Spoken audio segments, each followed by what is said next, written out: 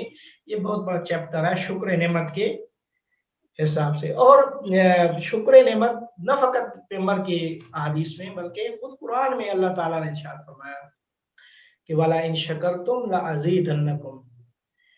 ایک اور جگہ پہ فرمایا ان تعدوا نعمت اللہ لا تحصوها. اگر تم اللہ کی نعمات کو شمار کرنا چاہو تو تم شمار نہیں کر سکتے. فرمایا کہ انا لئن شکرتم لازیدنکم. اگر شکر ادا کریں گے تو میں اور اضافہ کروں گا. اور وہ شکر کس طرح ادا کرنا ہے؟ اس طرح ادا کرنا ہے کہ پروردگارہ میں تو تیرے شکر کا حق ادا نہیں کر سکتا. یہی جان لینا جو ہے نا، یہی خود اس کی نعمات کے مقابلے میں شکریہ ادا کرنے کے لیے کافی ہے. تو بس کہتے ہیں کہ کیا کہتے ہیں دو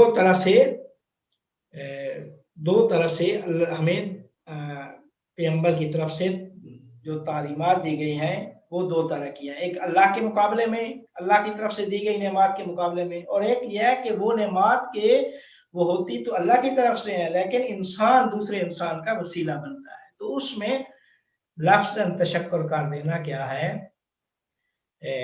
کافی ہے. آپ کہتے ہیں کہ اب امام کیا کہتے ہیں خود ایک اور حدیث میں ارشاد ہوتا ہے کہ شکر و نعمت اجتناب المحارم، یا بہت ساری کیا کہتے ہیں اور حکمتوں میں کیا کہتے ہیں حدیثوں میں بیان ہوا ہے کہ آپ نے کس طریقے سے شکریہ ادا کرنا ہے. کہتے ہیں کہ اللہ تعالیٰ کی نعمات جو اللہ کی طرف سے نعمات دی گئی ہیں ان کی طرف سے نعمات کا شکریہ کہہ دینا یہ کافی نہیں ہے، بلکہ جو لوگ ان نعمات کے لیے وسیلہ بنے ہیں ان کا بھی تشکر کریں گے تو تب کیا ہے آپ حق ادا کر سکتے ہیں. تو کہتے ہیں کہ اس طریقے سے بہت ساری جو خدمات ہیں ان کی طرف آپ تشویق کر سکتے ہیں. تشویق ہو سکتی ہے کہ ایک انسان جو دوسرے انسان کے لیے نعمات کے مقابلے میں ایک وسیلہ بنا ہے تو جب تک اس وسیلے کا بھی جب اللہ کا بھی تشکر یہ ہے کہ کہیں کہ یہ اللہ تعالیٰ ہم نہیں تیری نعمات کا شکریہ ادا نہیں کر سکتے. اور جو لوگ وسیلہ بنے ہیں ان کے کا بھی شکریہ ادا کرنا یہ بھی پیغمبر کی تعلیمات میں اس پہ بھی زیادہ تاکید کی گئی ہے. تو کہتے ہیں کہ اس طریقے سے قرآن میں اور حدیث میں بہت جگہ پہ ہے، خاص کر حدیث میں کہ اشکرکم للہ اشکرکم للناس. سب سے زیادہ شکریہ کا حق وہ لوگ ادا کرتے ہیں جو لوگوں کا شکریہ ادا کرتے ہیں. جو لوگوں کا زیادہ شکریہ ادا کرتے ہیں کہتے ہیں کہ وہی وہ لوگ ہیں کہ جو اللہ کا زیادہ اللہ کے شاکر ہیں، زیادہ شکریہ ادا کرنے والے وہی لوگ ہیں. تو کہتے ہیں کہ کوئی آپ سے نیکی کرتا ہے تو اس کے مقابلے میں نیکی کریں. ٹھیک ہے. تو کہتے ہیں کہ عمل انجام دے کے اس کا جبران کرنا چاہتے ہیں جبران کریں. رسول خدا نے بھی ارشاد فرمایا کہ من لم یشکر الناس لم یشکر اللہ. جو لوگوں کا شکریہ ادا نہیں کرتے وہ اللہ کا بھی شکریہ ادا نہیں کر سکتے. یا مثلا من لم یشکر والدیہ لم یشکر اللہ. جو والدین کا شکریہ ادا نہیں کر سکتے وہ اللہ کا شکریہ بھی نہیں ادا. اب والدین کا شکریہ ادا کرنا یعنی وہ نعمت جو اللہ نے والدین جیسی نعمت عطا کی ہے تو والدین کی اطاعت ان پہ احسان کیا ہے کرنا، یہ اس نعمت کا شکریہ ادا کرنے کا ایک طریقہ ہے، لیکن اس کے باوجود حدیث میں ہے کہ آپ پھر بھی ان کا شکریہ ادا نہیں کر سکتے. ان کی زحمات جو ہیں، تکلیفات جو انہوں نے آپ کے لیے اٹھائی ہیں، وہ ان سے بہت زیادہ ہے. تو ہم دیکھتے ہیں کہ اچھا تاریخ پڑھی جائے تو بہت سارے واقعات تاریخ میں ہیں کہ جہاں پہ خود پیغمبر اکرم صلی اللہ علیہ وآلہ وسلم نے لوگوں کا شکریہ ادا کیا. جو لوگ نعمات کے لیے وسیلہ بنے تھے، ان نعمات کا پیغمبر نے بہت ساری جگہ پہ شکریہ ادا کیا. مثال کے طور پہ مثلا ایک واقعہ پیغمبر کی زندگی میں کہ جب پیغمبر اس نے کو دودھ شیر خارگی کے ایام میں ایک کنیز تھی ابو لہب کی، آزاد شدہ ایک کنیز جس کا نام سویبہ تھا. پیغمبر کو انہوں نے کیا کہتے ہیں دودھ پلایا تھا، اور ایک حلیمہ سعدیہ تھی. تو کہتے ہیں کہ ان دونوں نے پیغمبر کی سرپرستی کی تھی. کافی عرصہ گزر گیا تو پیغمبر اکرم صلی اللہ علیہ وسلم نے جو محبت سویبہ سے رکھتے تھے، تو وہ محبت اس کے مقابلے میں تھی جو انہوں نے پیغمبر کو یہ یعنی دودھ پلایا تھا، تو اس کے مقابلے میں وہ چیز تھی. تو کہتے ہیں پیغمبر اس کنیز کا بے حد احترام کرتے تھے. حتیٰ مدینہ میں پیغمبر تھے، وہ مکہ میں تھی، تو پیغمبر اکرم صلی اللہ علیہ وآلہ وسلم ان کے لیے لباس بھیجتے تھے، گفٹ لے کے بھیجتے تھے، بہت ساری چیزیں جو ہے نا وہ بھیجتے تھے. حتیٰ کہ جب ہجرت کے 7ویں سال جب سویبہ کی وفات ہوتی ہے، تو پیغمبر اکرم صلی اللہ علیہ وآلہ وسلم بہت زیادہ ان کی وفات پہ غمگین ہوتے ہیں. اور پیغمبر نے پھر ان کے جو خاندان والے تھے، ان کے اور رشتہ دار تھے، ان کے متعلق پیغمبر نے لوگوں سے پوچھا کہ وہ کہاں ہے. پھر پیغمبر اس طریقے سے ان سے بھی محبت کرتے تھے. کیوں؟ وہ پیغمبر در حقیقت ان زحمات کا شکریہ ادا کرنا چاہتے تھے کہ ان خدمات کا کہ جو انہوں نے پیغمبر کی شیر خارزگی کے دو زمانے میں خدمات انجام دی تھی یا تکالیف اٹھائی تھی. کہتے ہیں کہ اچھا حتیٰ وہ حضرت خدیجہ علیہ السلام جو ہیں، کہتے ہیں کہ پیغمبر نے 25 سال کی زندگی میں حضرت خدیجہ سے شادی کی.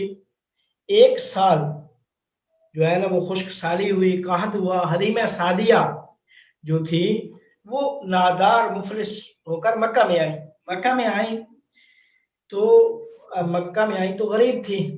تو اس وقت پیغمبر اکرم صلی اللہ علیہ وسلم کے پاس جب آئی، تو جب اپنے احوال بیان کیے، تو پیغمبر اکرم صلی اللہ علیہ وسلم نے حضرت خدیجہ علیہ السلام کے اموال سے 40 بھیڑے اور اونٹ حلیمہ سعدیہ کو ہبہ کیے. یہ وہ احترام تھا حلیمہ سعدیہ کا کہ جو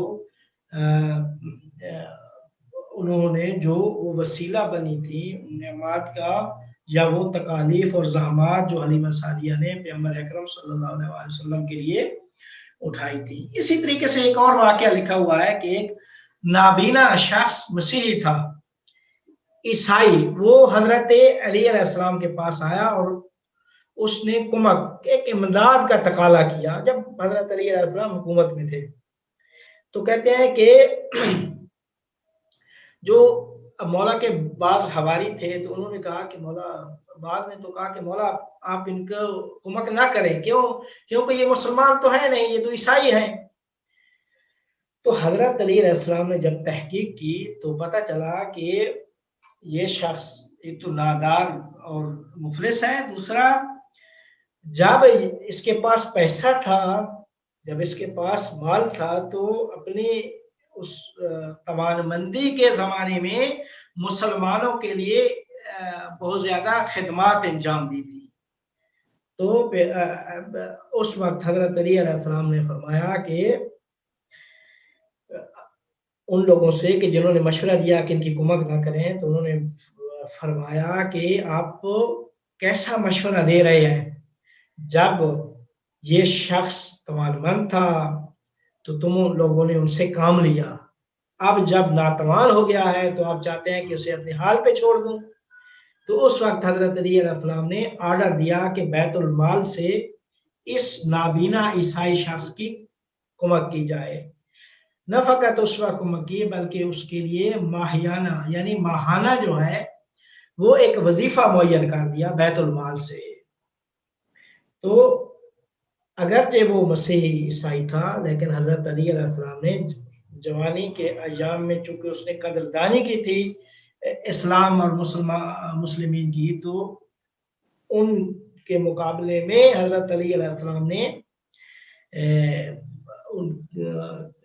کیا کہتے ہیں اس طریقے سے اس کی خدمت کر کے اس کو جبران کرنا چاہا. تو کہتے ہیں کہ پیغمبر اکرم اور اہل البیت اور بعض صحابہ کرام سارے کے سارے جو ہے نا وہ پروردگار کے سامنے تو نہایت ہی اس شاکرانہ حالت میں خضوع و خشوع کی حالت میں ہوتے تھے. تو کہتے ہیں کہ چونکہ مظہر شکر و بندگی و عبادت تھے، ساری چیزیں تھی. تو کہتے ہیں کہ ابن عباس سے ایک واقعہ ذکر ہے کہ ابن عباس کہتے ہیں کہ پیغمبر اکرم صلی اللہ علیہ وآلہ وسلم نے ایک رات جو جنگ بدر کی رات تھی، صبح جنگ بدر تھی، رات کو ابن عباس کہتا ہے کہ میں نے دیکھا کہ پیغمبر اکرم صلی اللہ علیہ وآلہ وسلم نے رات سے لے کر صبح تک اللہ کی عبادت کی اور بہت زیادہ گریہ کیا، نہایت خضوع و خشوع سے دعا کی اور فرمایا اللہم انجز لی ما وعدتنی، خدایا جو تم نے ہم سے وعدہ کیا ہے اب اس کی وفا کی دعا کرتا ہوں. پھر سجدہ میں چلے گئے اور سجدہ میں زار و کتار پیغمبر نے گریہ فرمایا اور خدا کی عبادت کی. تو یہ وہ نعمات کے مقابلے میں جو شکریہ ادا کرنا، وہ اعمال انجام دے کر اس مرحلے بندگی و عبادت تو عبودیت جو تھے وہ پیغمبر اکرم صلی اللہ علیہ وسلم کی ذات تھی. تو بہت سارے واقعات کیا کہتے ہیں اہل البیت کی زندگی سے منقول ہیں، صحابہ کرام کی زندگی سے منقول ہے، خود پیغمبر اکرم صلی اللہ علیہ وسلم کی زندگی سے منقول ہے کہ جن میں اللہ تعالی کا شکریہ ادا کیا اور جو لوگ بعض نعمتوں میں وسیلہ بنے ان کا بھی شکریہ ادا کیا، مقابلہ بے مثل کر کے یا اس سے بھی زیادہ یعنی اعمال انجام دے کر جتنا اس نے کیا تھا اس سے زیادہ اس نے جو ہے نا وہ اعمال انجام دے کر جبران کرنا چاہا، یا اگر اتنا نہیں کیا تو کم از کم کیا کہتے ہیں لفظی طور پہ شکریہ ادا کر دیا. تو کہتے ہیں کہ یہ شکران نعمت جو ہے، شکران نعمت، شکر نعمت ایک وہ چیز ہے کہ جس کی پہ ہم کیا کہتے ہیں بہت زیادہ تاکید